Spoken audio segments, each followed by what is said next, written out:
Welcome to Melt University. This series will help you build your brand, inform you on a variety of career paths, and introduce you to top executives in sports and marketing.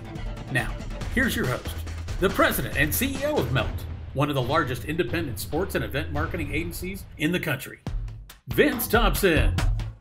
Welcome back, students. Virtual Melt University. We are barreling into Christmas and holidays. Merry Christmas, happy holidays to you. I know it's been a long semester in your dorms, virtual, Zoom learning.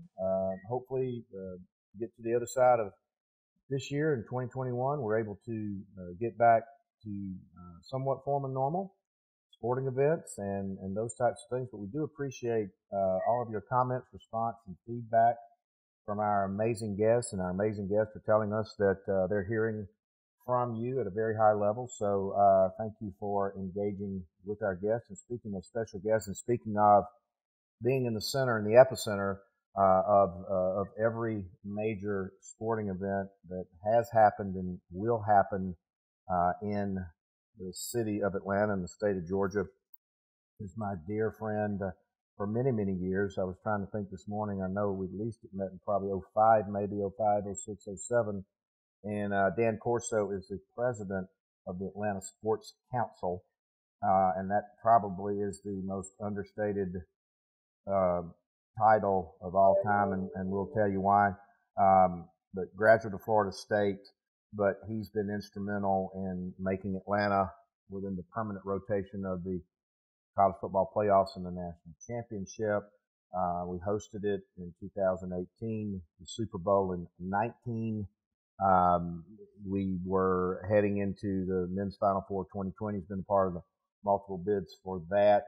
He kind of coordinates. He's one of the unsung heroes and power players in organizing it. There's so many mechanisms behind the organization of this, at which we're going to talk about how this applies to many, many career opportunities, but also working on some really, truly exciting things going forward, including the 2026 World Cup. So if you want an idea of where the future of sports and future of job opportunities are, particularly in Atlanta, particularly in these organizations, our man, Dan Corso. Dan, welcome to Virtual Melt University. Vince, it is great to join you. Thank you for having me on. Thank you for that very nice introduction there. It's great to be with you and to speak to everybody today. Well, we really appreciate you having you on. But and again, you are at the epicenter of a lot of activity in this town. You have been for a long time. But before we dive into that, we always sort of like to throw it back to where your original passion for this industry started. Now, obviously, growing up in a football family, your dad's one of the dearest patron saints of all of college football in the world. Coach Lee Corso, one of my favorite people. But you were in that environment, but you didn't necessarily have to adapt that passion. But so, where did the passion for the sports and the sports business, where did it come from? Well, it's a good question and a good reference, because if I look back, even to as a child, growing up and with a dad in sports as a coach, and in this case college football, I grew up going to meetings with him and not understanding what was being discussed, but just watching or being part of group meetings of coaches and how they discussed during those times, as I look back, strategies and programming and planning and things of that nature, and just kind of getting a feel for over many years of doing that, seeing groups of people work together.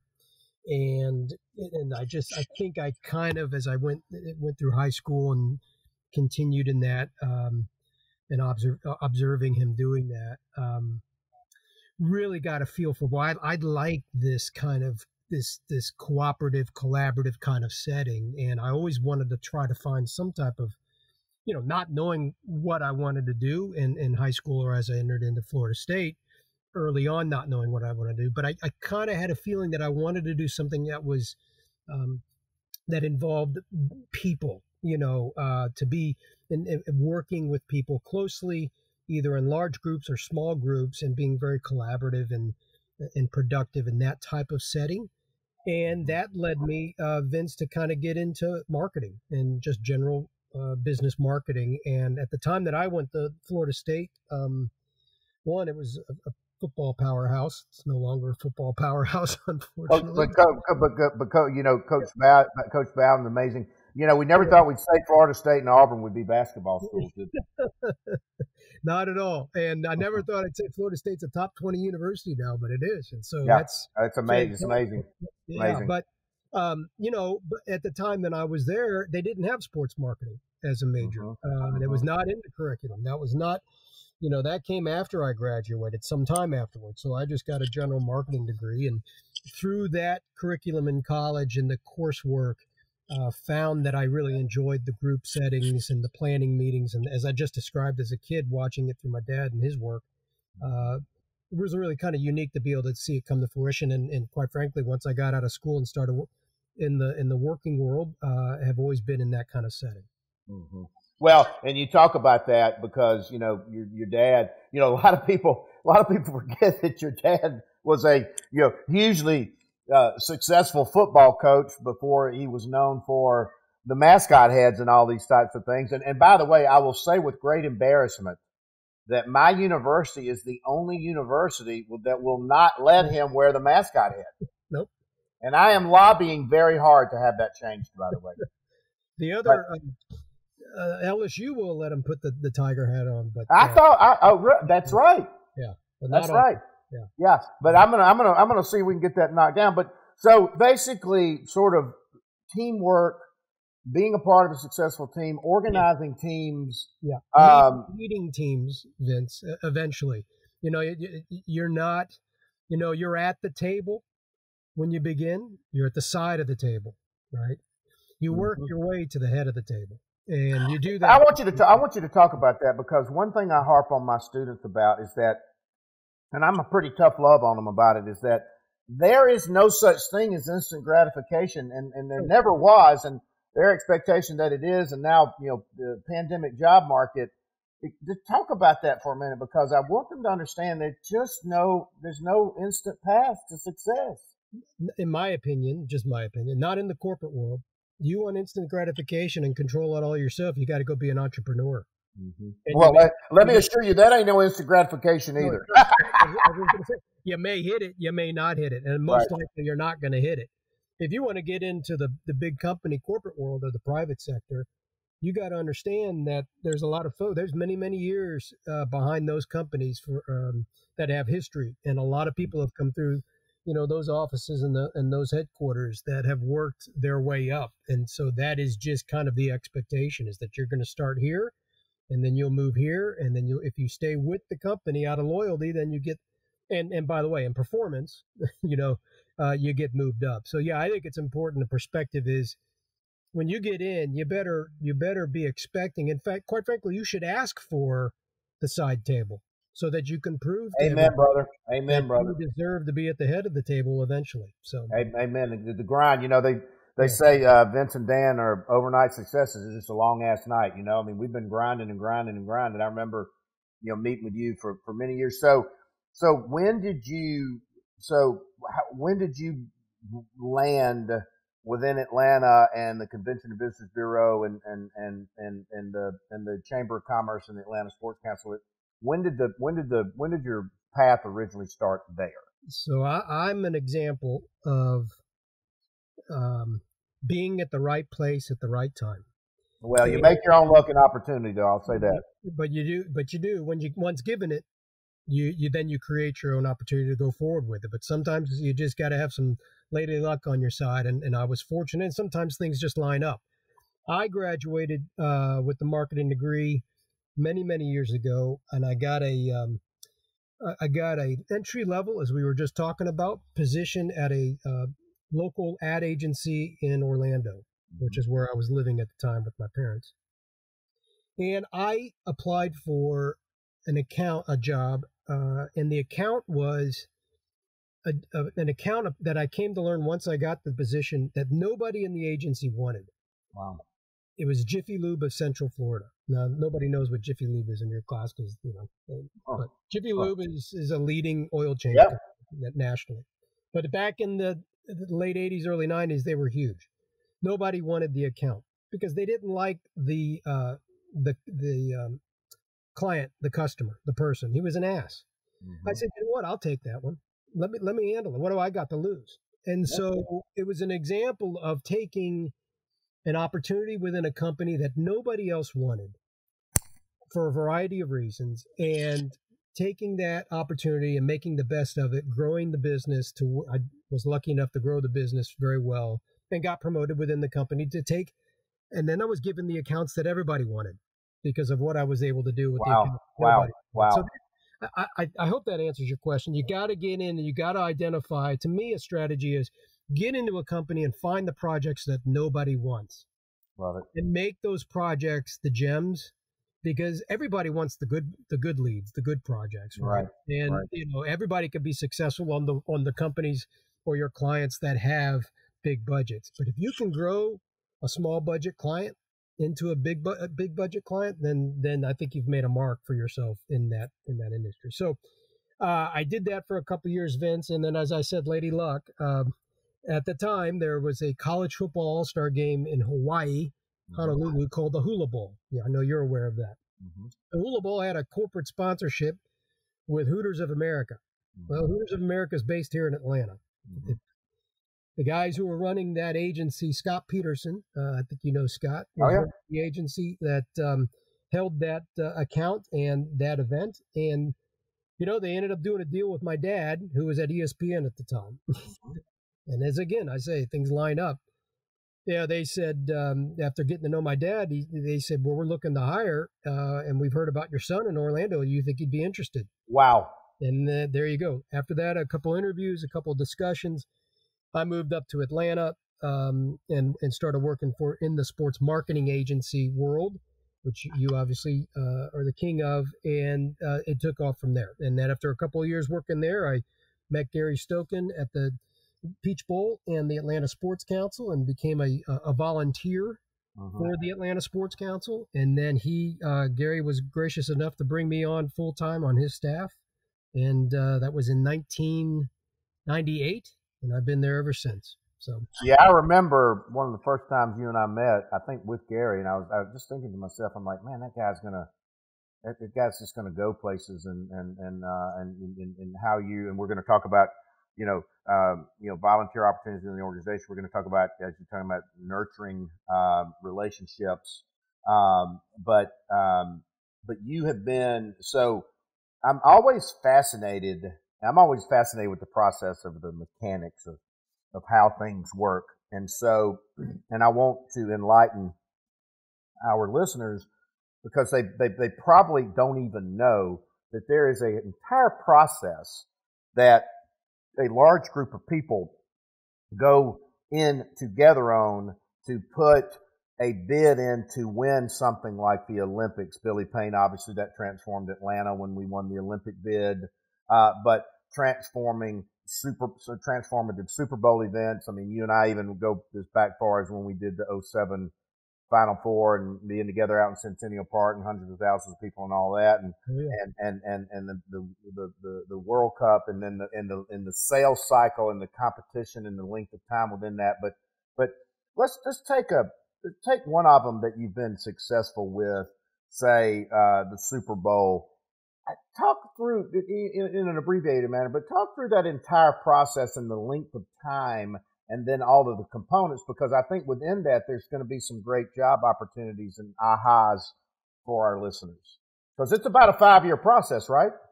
Yeah, it is. And what if we use the FIFA World Cup as the example? Oh, well, listen, that would be amazing. Yeah, because that is, I think, resonates with everybody, as it's I love that. The biggest sporting event in the world. You may agree. Based on the money that's behind it and the media coverage and just the general passion that soccer has across the globe. the Atlanta Sports Council, of which I lead, is an organization in the community that leads the effort in recruiting these events to our city. And then once we are hopefully successful in that effort, we then get involved and lead the planning and the organizing of that event. Mm-hmm. The reason why we like to kind of keep it seamless, their events, is if we are the group that's kind of leading the charge at the forefront during the bid process, and thereby negotiating terms of what we will agree to in hosting the event and what we will reject or try to negotiate off of.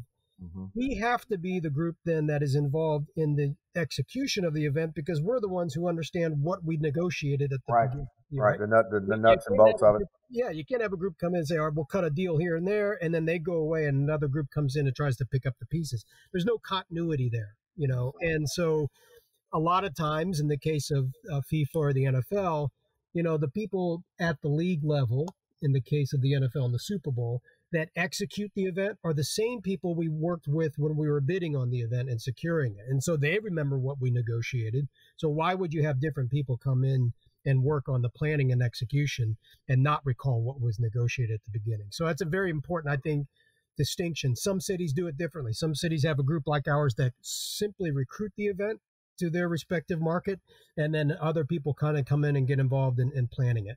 I think our secret sauce here in Atlanta is we have that consistency between recruitment all the way through planning, all the way until it's executed.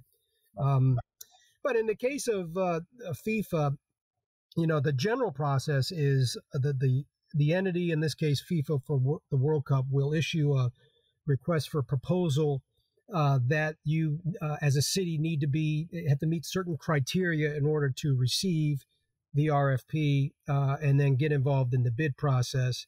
Atlanta checks all the marks usually for all these big opportunities, so we're always in the running right in the process. The RFP, as you can imagine, has hundreds and hundreds and hundreds of requirements that the entity, in this case FIFA, says to the city, if you would like to host our event, and if you'd like to receive the economic and the social benefits of hosting our event, you must agree to what we require in the hosting of the event. Mm-hmm. Well, that sounds simple, but some of these things are very... So is reading the U.S. Constitution, right? Yeah. Some of these things you have to read 4 or 5 times and perhaps get some legal opinions on to say, now, what exactly is it that they're asking for here? Because, as you can imagine, the language can be sometimes ambiguous or one-sided to perhaps the entity side. So I think a lot of the work is in the preparation during the bid process to understand what is being asked, understand what you can legally agree to in your community. Some cities have different legalities that they can agree to some things and other cities can't agree to other things. We're pretty good here in Atlanta in that we've got a general idea, been through this many, many times, of what these big events are going to look for and what we kind of know we can say yes to or what we have to say no to. Right. And so then not only do you have to bring in all of these, internal constituencies in a big city like Atlanta, then you have this giant onerous bid document. Then you've got global competition, right? I mean, you're not only competing in North America, you're competing globally to host the largest sporting event in the world, right? Yes, for no doubt. Here in the U.S., at least for the World Cup in 26, they're going to utilize, FIFA will, 10 U.S. cities to put on about 60 matches of the tournament. Well, there are 17 cities in the U.S. Competing to be one of those 10, including Atlanta. And so, yeah, it's very competitive when, in fact, 7 cities are going to get cut, and we're all negotiating against each other, right? So everybody kind of gets an idea of what the other cities can do, so we're all trying to one-up each other. I think where the fun part of it is, although that can be fun, the fun part of it is how do you, from a marketing perspective, how do you make your city and your region's hosting different than where it could be anywhere else? And in our case, we are approaching it as this is not just a city of Atlanta hosting. It's not just a metro of Atlanta hosting. This is a state of Georgia hosting of the World Cup. And we plan on having activities throughout the major metropolitan areas within the state of Georgia leading up to and during the FIFA World Cup in 2026. So that's been a kind of a fun process that we haven't really used before for other big events. It's always been kind of City of Atlanta, Metro Atlanta, but this time we're expanding it out because of the nature of the sport of soccer and the passion that it has, and the touch points that it could have in different parts of this state. So that's where kind of the fun part of, beyond the negotiation of the legalities and the budget requirements and what we'll pay for and what we won't pay for, and some restrictions and things that they will and won't let us do. The fun part is, okay, how do we shape our narrative as a region to why Atlanta and the state of Georgia would be the best and most optimal city to host the event? So when we land these major events, I always encourage our students. It takes a volunteer force in an army to run these gigantic events. I mean, like, you'll have thousands for the Super Bowl or the Peach Bowl or the Tour Championship. And I always encourage our students that you're talking about an amazing experience, resume building, and network and relationship building opportunity. Talk about volunteer opportunities. I mean, there's got to be thousands of these with the World Cup coming, right? Yeah, it's an enormous opportunity for people from all over the region and the state to get involved. We cannot put on these big events without a volunteer force, as you put it. It's the people that provide that first impression when the visitor comes to the area to participate in the event, to the last impression when they leave. It's that smiling face. It's that, hello, how are you? What can I do to help you? That's what sets Atlanta apart. And we hear that in all the exit interviews with the NFL and the CFP, that our volunteer force grades out very well. Well, that's the people. And I think that's kind of in the DNA of the folks within our area here that just kind of really wrap their arms around these events. Now, in the case of quantities, I mean, you could look at Super Bowl 53 in 2019. We needed 10,000 verified, background checked volunteers to help put on a variety of events over 10 days. Super Bowl is not just Super Bowl Sunday, it's 10 days leading up to it. Right. Of all these kinds of public events. So we needed 10,000. Well, we interviewed over 30,000 applicants to get to the 10,000. Wow. Yeah. So, and a majority of those came from the city of Atlanta, but a lot of them came outside of the city within the state. And then the balance, we had about 5% of that number come from, different parts of the country, that just people that wanted to be involved. So there's a national reach there. But to tie it back to the students, it's an opportunity for you, one, to give back to your community. If you want to call Atlanta your home someday, then you need to find ways to give back to the community and make it a better place. But it's also, look at it somewhat selfishly, it's a networking opportunity. I mean, going back to the sports marketing agency, when I was working on the Hooters Hula Bowl here, just moved to Atlanta, had national clients, was doing a lot of traveling, but wanted to put my roots down here in Atlanta. I didn't know anybody here because my clients were not based here, and I was traveling quite a bit. So I decided to start volunteering at the Peach Bowl. Boom. And that's where I met Gary, as I said, Gary Stokin, who was running it at the time. I volunteered a couple years, got to know some people, got to know him well. He ended up hiring me, and it's kept me here in Atlanta for 20 plus years. So there's an opportunity, one, to give back, and then there's also an opportunity for you to meet people and build your network, and then potentially navigate through that network to get a job or to continue to grow in other ways. And in that model you just laid out, every city and town, with any size, has bowl games. They have golf tournaments. They have tennis tournaments. They have, opportunities to volunteer. And then this is a great segue because, and you're a personification of that, but not only relationship building, but relationship maintenance. One thing I tell my students is you got to treat a relationship like a flower or a plant. You've got to groom it. You got to cultivate it. You got to trim it. You got to give it sunlight. You got to water it. You got to fertilize it. And the first two letters of a relationship are RE, and the first two letters of reciprocal are RE. So it's got to be a give and take. Talk about your philosophy on relationship building and maintenance, and never taking any relationship for granted. People say, Vince, how do you work with Coke for 20 years? I go, I never take the relationship for granted, ever.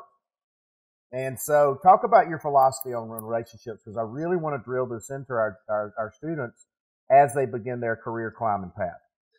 I think the world needs a little bit more of this philosophy, in that a relationship is not about what it does for you, it's what you can do for the other person. Bingo. And by helping other people and being there to help other people, you eventually will receive some type of benefit that will help you down the road.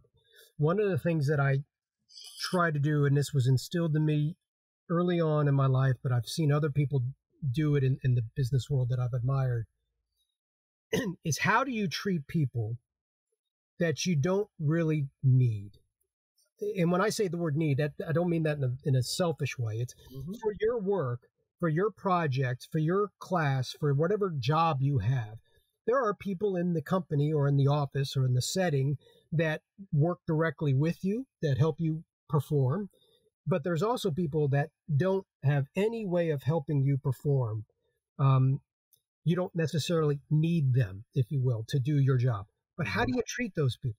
How do you treat the guy in the lobby? Are you kind? Do you ask? Do you know his kids' names? Do you ask how he's doing? Bingo. And those are the kinds of things, the give back kind of treatment, the respectful way of treating people equally and consistently kind, I think is the way to be. It's hard to do because we all get caught up in our day to day. What do I got to do now? I've got this thing going on. How am I going to handle this?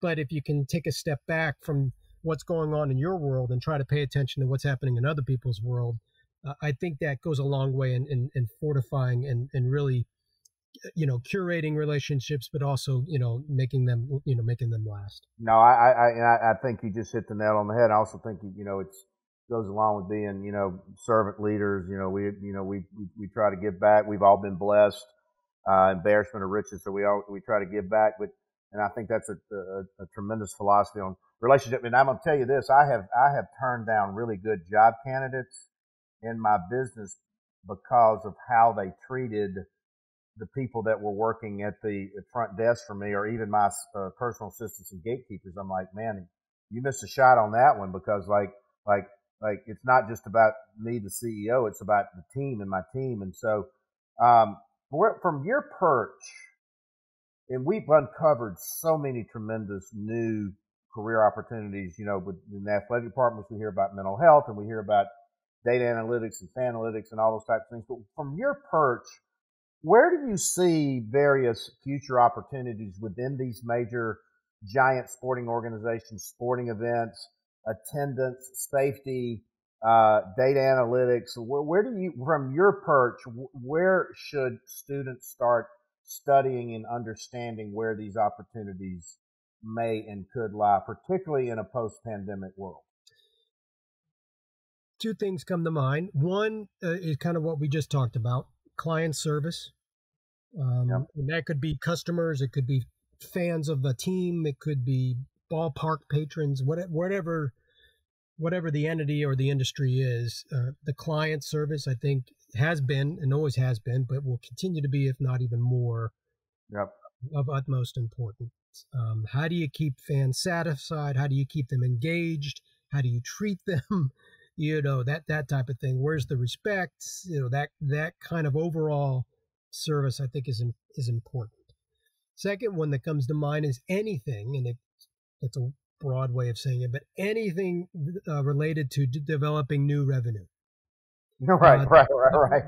Development. Right. So, and that ties in the client service, because if your clients aren't happy, the revenue's not coming in. If the clients are really happy, they'll tell people, and then you got more clients and you got more revenue. So those two, I think, are kind of attached in some way, but I think if people can look at ways of development, either economic development within the company, which is generally revenue, or social development, which is the community impacts, I think those are important to focus on. Right, I agree with that. And it's interesting. What I love about what Mr. Blank does is he treats fans like customers, and you would think that would be somewhat of an obvious equation, but it's sometimes it's not. Because you'll go, and I think that the standard that the NFL and Mr. Blank has set is pushing the quality of the experience in the college football and basketball environment and other fan environments as well. And I like to pick on Auburn a little bit, but if you look at the experience you have at Mercedes Dome versus the experience you have at Auburn, I mean, you're sitting in a lazy boy recliner at the Mercedes and you're sitting on a hard metal bench at Auburn, and fans are going to start saying, well, which one would I prefer to do? If you take the emotional out and your love of Auburn and all that. So it's going to be fascinating going forward. And so if somebody hears this, or if just, randomly somebody tracks you down through LinkedIn or some other resource, what are things, because particularly now in a virtual environment, Dan, we just talk about, we're like, hey, this is all part of an audition. This is a process. This is not an application. And you got to do those intangibles to get somebody at Dan Corso's attention. What gets your attention when a young student reaches out to you in an electronic or virtual environment that you may want to say, hey, I may take a look at this kid, or hey, I'm going to pass this kid along. I know when you pass a kid along to me that kid is top notch because Dan doesn't impress easy and he's not going to waste my time. So what are the intangible things that get your attention that would prompt you to respond or send off to another person like me? Well, I think it ties back to what we said earlier. It is developing a network early and then identifying people within that network that can help connect you. So if I were to receive a communication from somebody that said, hey, Vince Thompson recommended I reach out to you. Well, okay, I know Vince, I respect Vince, so then all of a sudden that's got my attention, right? And so you've got to learn to tactfully use the people in your network. And I would please offer this advice. If you are going to ask somebody for permission to use their name in reaching out to somebody, please make sure you get that permission for real, because I've had people drop names and then I would call the person whose name was dropped and say, hey, Joe here says he knows you. I'm just trying to, before I call back, I want to make sure you're, and they'd say, I don't know Joe. So just be careful there. Yeah. Don't sacrifice your integrity just to try to get an early lead on something. Bite you in the fanny every time. It will. You can't sacrifice your integrity to get a job or to keep a job. Just remember that. So I do think using the network is important. I know some folks love it when people get creative and unique, and while I respect that those efforts and the creative thinking, I'm not one that's, you're asking my opinion. That doesn't really, I don't need that. I do love persistence. There's a way of being persistent in a polite way versus, kind of an over rambunctious way. I think persistence is important. Listen, everybody's busy. But I think if everybody kind of treats people with respect and responds back to saying, I'd love to help you. I'm not the right person, but let me see if I can find somebody that can help you. I think that's important. So I'd say persistence and using your network. Yeah, that's one of my favorite words, persistence. I love it. One of my greatest words, and polite persistence, gentle nudges is what I say. Yes. Recognizing and respecting everybody's busy.